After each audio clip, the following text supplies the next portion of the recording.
इस कार्यक्रम के पुण्यार्जक हैं Mukundra infra projects private limited, Deepura associated industries, Deepura warehouse and logistics, G1 319A, Indraprastha industrial area, road number 6, Kota, Rajasthan. निवास स्थान A55, दीपुरा हाउस, तलवंडी, कोटा, राजस्थान। गुलाब चंद जैन, प्रकाश चंद जैन, नीता जैन, अभिषेक जैन, सोना जैन, अनिमेश जैन, प्रिंसी जैन, नीति जैन, लाइशा जैन एवं समस्त दीपपुरा परिवार, कोटा, राजस्थान। सन्मति साहब जी महाराज विराजे हुए हैं। अच्छा सुनील साहब जी महाराज विराजे हुए, कहाँ विराजे हैं? वो बांसवाड़ा में नहीं विराजे हैं, अंधे से पास आते वहां पे नहीं विराजे हुए, यहाँ पे विराजे हुए हैं। दिल के भीतर से कहीं कोई संगीत फूट रहा है, कोई शब्द अगर निकल रहे हैं, कहीं कुछ ऐसी खुशी सी पैदा हो रही, तो वजह सिर्फ एक है, महान गुरुओं का आशीर्वाद बरस रहा है आपके ऊपर, इसलिए आप मुस्कुरा पा रहे हैं। देख बड़ी सुंदर सी बात जब भी मैं आपसे पेश करना चाहता हूं, मैं आपकी शादी की वर्षगांठ होती है, जन्मदिन का मौका आपके जीवन में होता है, आपके मंदिर की वर्षगांठ होती है, कि मंदिर का वार्षिक उत्सव होता है, आपके स्कूल का वार्षिक उत्सव होता है। राजनीति के अंदर कुछ ऐसे उत्सव कि अमुक राजनीतिक पार्टी की स्थापना जिस दिन हुई थी तो स्थापना दिवस मनाया जाता है। ऐसा क्यों होता है? वो जो एक दिन होता है जिस दिन शादी की वर्षगांठ है या मंदिर जी का वार्षिक उत्सव है, वो एक दिन बाकी 365 दिन से अलग है। क्यों? ऐसा क्यों? ऐसा इसलिए कि वो जो एक दिन होता है उस दिन आप इतने खुश होते, इतने नाचते गाते, कूदते, खेलते, खाते पीते, इतने खुश प्रसन्न होते हैं, इतने प्रसन्न होते हैं कि जब कभी आप दुखी होंगे जीवन में किसी और दिन, उस दिन को आप याद करेंगे, आपका सारा दुख गायब हो जाएगा। बहुत बड़ी बात है, एक विधि सिखाई थी मैंने आपको मनोविज्ञान की। जब हम दुखी हो जाते हैं किसी वजह से, आपके मन के अंदर टेंशन, परेशानी, तकलीफ, समस्या अगर पैदा हो जाती है, एक विधि बताई थी, मनोविज्ञान की विधि बताई थी, फिर से बताना चाहूंगा मैं आज आपके सामने में। क्या करने का? ऐसे पेंसिल या पेन को लेने का, उसके नोक को देखने का, उसके किसी इशू को लीजिए, कोई सी चिंता, कोई सी बेचैनी, कोई सी उलझन, कोई सी परेशानी जो बहुत भयंकर आपको दुख दे रही है, बड़ी टेंशन, बड़ा तकलीफ सी, बड़ी बेचैनी, बड़ा दर्द सा, चुभन सी आपको हो रही है, मन में घबराहट हो रही, बाप रे क्या होगा, कैसे होगा, आने वाले भविष्य को लेकर के या बीत चुके हुए समय को आप पकड़ के बैठे, बीत चुके समय कुछ ऐसा हो गया, कुछ ऐसा जाने अनजाने में कुछ ऐसा हमारे हाथ से हुआ था, किसी और के हाथ से कुछ ऐसा हुआ था, समाज कुछ ऐसा हुआ था कि बाप रे ऐसी घटना घट गई, ऐसा ऐसा उसने बोल दिया, ऐसा ऐसा उन लोगों के द्वारा या किसी एक व्यक्ति के द्वारा कुछ ऐसा हो गया, उसके दूरगामी परिणाम बड़े खतरनाक रहेंगे। वर्तमान का फल भोगना पड़ रहा है, आने वाले टाइम में क्या मालूम क्या और बड़ा बड़ा घाटा, खामियाजा उठाना पड़ेगा।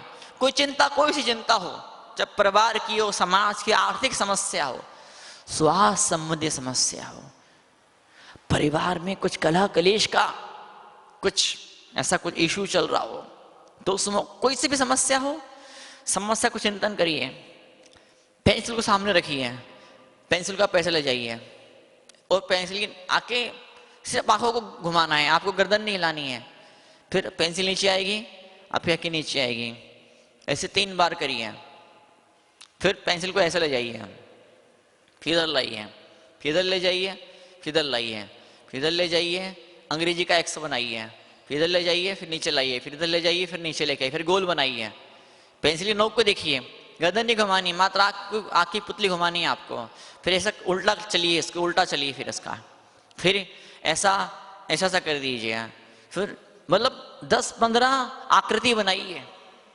और आकृति कैसे रहेगी? विपरीत आकृति रहेगी, विपरीत। जिसका ना गर्दन यूं मोड़ी, गर्दन यूं मोड़ ली, गर्दन यहीं मुड़ेगी, या गर्दन इधर नहीं मुड़ पाएगी, या गर्दन इधर ही मुड़ेगी, इधर नहीं घूम पाएगी, तो हम स्वस्थ नहीं कह सकते हैं। जीवन में दोनों पहलुओं पर चिंतन होना चाहिए।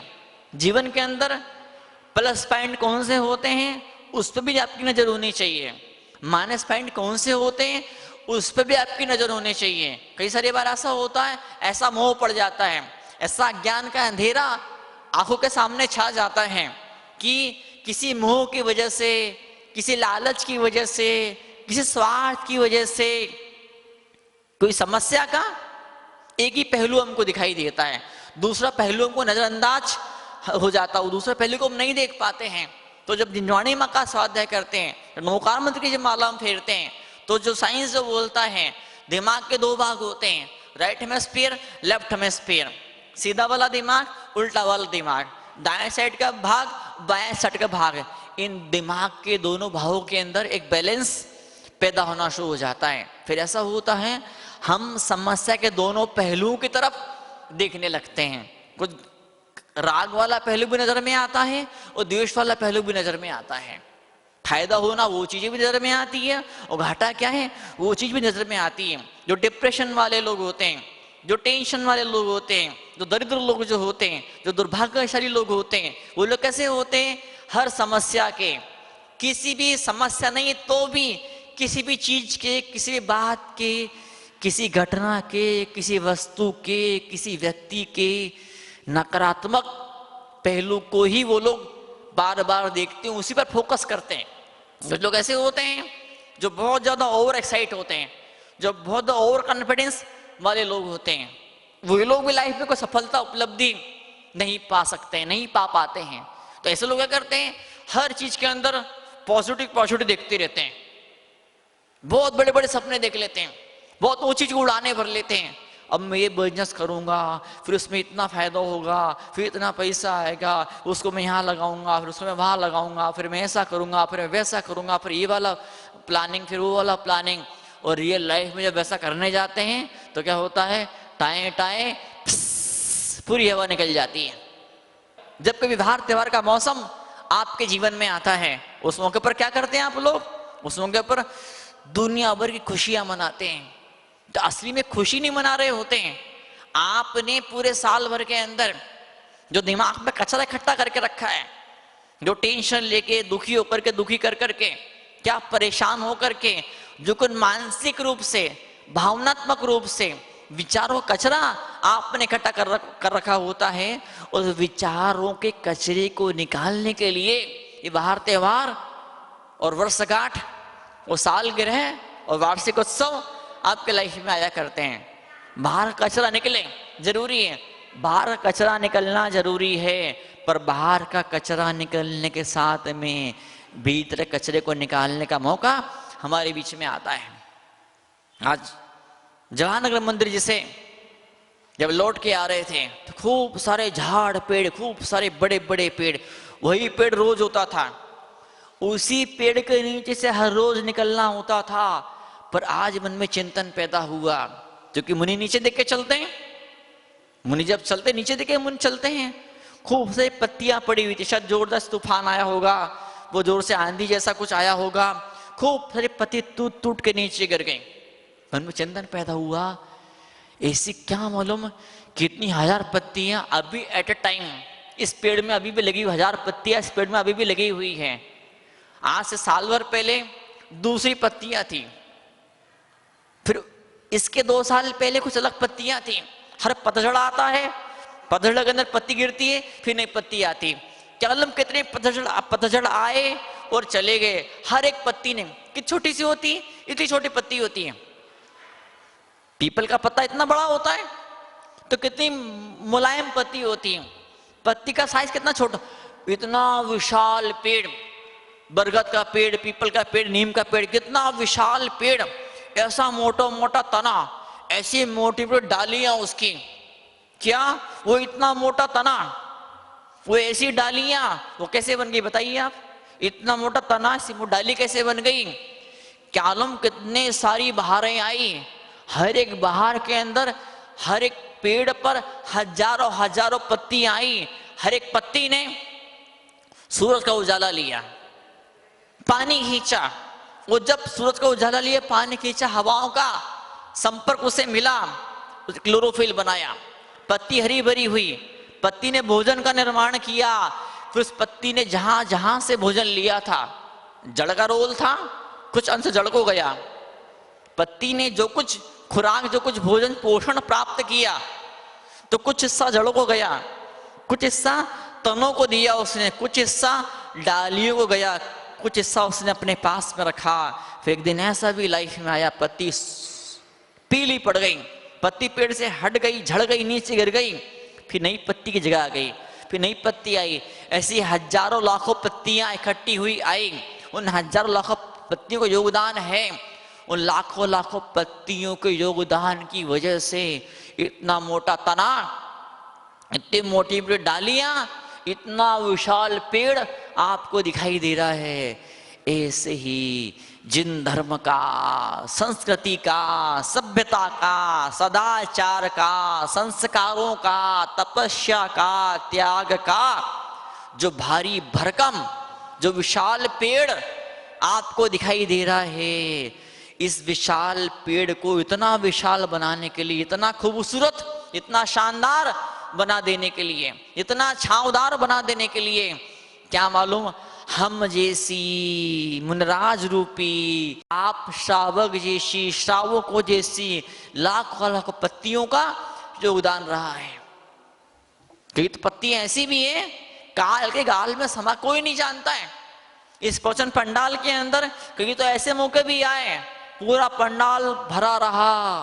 कई मौके ऐसे भी आए, कुछ गिने चुने लोग थे, कुछ लोग ऐसे रहे, मुझे भी नाम मालूम है, आपको भी नाम मालूम है, कुछ लोग ऐसे भी रहे, किसी को नाम नहीं मालूम, कौन कहां से आया, कहां चले गया, अपना रोल प्ले किया और चले गया।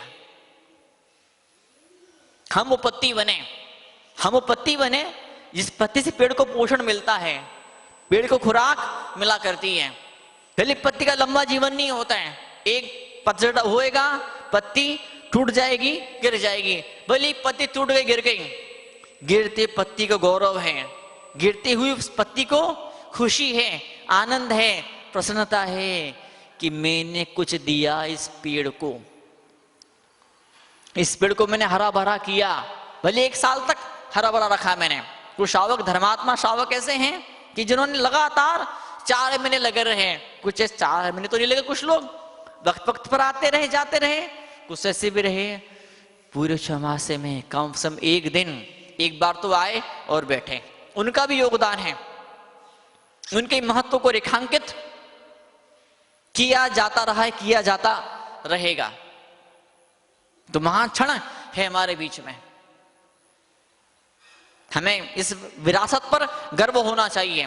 सौभाग्य है कि जिन धर्म के, संस्कृति के, सभ्यता के इस विशाल वृक्ष के नीचे हमको बैठने का मौका मिला, इतनी छांव को हमने प्राप्त किया, इस पेड़ के मधुर फलों को हमने प्राप्त किया, जो सुगंध बिखर रही है उस सुगंध का हमने लाभ लिया, जो सुंदरता है उस सुंदरता को हमने अपनी आंखों से पिया, अपने हृदय तक, भीतर तक हमने उतारा है। यह जो चिड़ियों का संगीत है, उस संगीत को हमने जीवर के अपने कानों सुना है। इतना सब कुछ हमने इस पेड़ से प्राप्त किया है। लेकिन अब एक ऐसा मौका है, अब संस्कृति, सभ्यता पुकार रही है, धर्म पुकार रहा है, अब हमें भी कुछ देना है, हमें भी कुछ देना है। तो क्या देना है? अब दिवाली का अवसर है, हमें क्या देना है? ओम ह्रीम महावीर भगवान के चरणों में फलम निरपामिति, और फल के साथ में कषाय निरपामिति स्वाहा, क्रोध निरपामिति स्वाहा, क्रोध को नष्ट किया जाए, कषाय को नष्ट किया जाए। मानता हूं आपका जीवन है, ग्रस्त जीवन है, 1000 रिश्ते लेके बैठे हैं, पूरी तरह से क्रोध कभी नष्ट नहीं हो, पूरा अहंकार, पूरा लोभ कभी नष्ट नहीं होगा। लेकिन किसी एक क्षेत्र में, जीवन के किसी एक क्षेत्र को आपने परिमार्जित कर लिया, जीवन के किसी कोने को आपने सजा लिया, संवार लिया, भगवान महावीर के निर्वाण लड्डू के पवित्र अवसर पर एक क्षेत्र को भी आपने सजा लिया, संवार लिया, सुधार लिया, तो मैं समझूंगा कि जो एक कोना जो सुंदर बना है, जो डेकोरेट बना है, उस एक कोने के डेकोरेट बनने की वजह से, छोटे से एरिया के सुंदर बनने की वजह से, जीवन के एक क्षेत्र की वजह सुंदर बनने की वजह से, जीवन में किसी एक रिश्ते में आपने मिठास घोल पाए हैं, तो उस एक रिश्ते की मिठास, इस एक कोने की सुंदरता पूरे जीवन में फैल जाएगी, पूरा जीवन आपका सुंदर बन जाएगा। मैं उदाहरण देना चाहूंगा, मैं आपको क्या उदाहरण देना चाहूंगा मैं, जो बड़े बड़े अपार्टमेंट बनते हैं, जो बड़ी बड़ी मल्टी बनती है, इन मल्टियों में क्या होता है? जब सारी मल्टी बन के तैयार हो जाती है या तैयार होने वाली होती है, जो बिल्डर होता है, जो कंस्ट्रक्टर होता है, जो मालिक होता है, इसी एक फ्लैट को सजा देता है। एसी और फर्नीचर और मतलब पूरा डेकोरेट कर देता है। अब जो भी इंसान आता है वो क्या करता है, वो उस बिल्डिंग के हर एक फ्लैट में नहीं घूमता है। उससे क्या करते हैं, उसको उसे वाला एक फ्लैट दिखा देते हैं। क्या बोलते हैं, एक फ्लैट क्या बोलते हैं, सैंपल फ्लैट। और क्या बोलते हैं, डेमो फ्लैट। वो डेमो दिखा देते हैं, सैंपल उसे दिखा देते हैं, देख भाई ये फ्लैट बनने के बाद में ऐसा लगेगा। क्या तुझे ये तो नहीं देंगे, सिर्फ पड़ोस वाला ले ले, इसके ऊपर वाला ले ले, इसके नीचे वाला ले ले, इस बिल्डिंग में सारे फ्लैट एक जैसे हैं तो कोई सब वाला एक फ्लैट ले ले। तो ऐसे ही जीवन का एक क्षेत्र सुंदर बना है। पूजा करके, भक्ति करके, अभिषेक करके, भगवान के पंच कल्याण को मना करके मंदिर में लोग आते हैं। जो दिवाली पर लोग मंदिर आते हैं, बोले वाह क्या मंदिर चमक रहा है, क्या लाइटिंग का डेकोरेशन है। कुछ लाइटिंग के दीवाने होते हैं। कुछ लोग आपको सैंपल फ्लैट पे, डेमो फ्लैट में जाते हैं, वो लाइटिंग देख के उन्हें बड़ी खुशी होती है, क्या चमक रहा है, क्या बढ़िया पेंटिंग पुताई है, क्या बढ़िया सोफे और क्या फर्नीचर। वो देख के फ्लैट को बुक कर देते हैं, ठीक है एक हमें दे दीजिए बुक। कुछ लोग क्या करते हैं, वहां पर वो इतना बिल्डर इतना होशियार होता है, वो डेमो फ्लैट के अंदर म्यूजिक चला के रखता है। कुछ लोग वहां के म्यूजिक को सुन के दीवाने हो जाते हैं। कुछ कानों के दीवाने होते हैं ना, तो उस म्यूजिक को दीवाने देख के कुछ लोग लोकेशन देखते हैं, छत पे खड़े हो जाते हैं, टेरेस पे जाते हैं, बोले क्या सीन है। इस कार्यक्रम के पुण्यार्जक हैं Mukundra infra projects private limited, Deepura associated industries, Deepura warehouse and logistics, G1 319A, Indraprastha industrial area, road number 6, Kota, Rajasthan. निवास स्थान A55, दीपुरा हाउस, तलवंडी, कोटा, राजस्थान। गुलाब चंद जैन, प्रकाश चंद जैन, नीता जैन, अभिषेक जैन, सोना जैन, अनिमेश जैन, प्रिंसी जैन, नीति जैन, लाइशा जैन एवं समस्त दीपपुरा परिवार, कोटा, राजस्थान।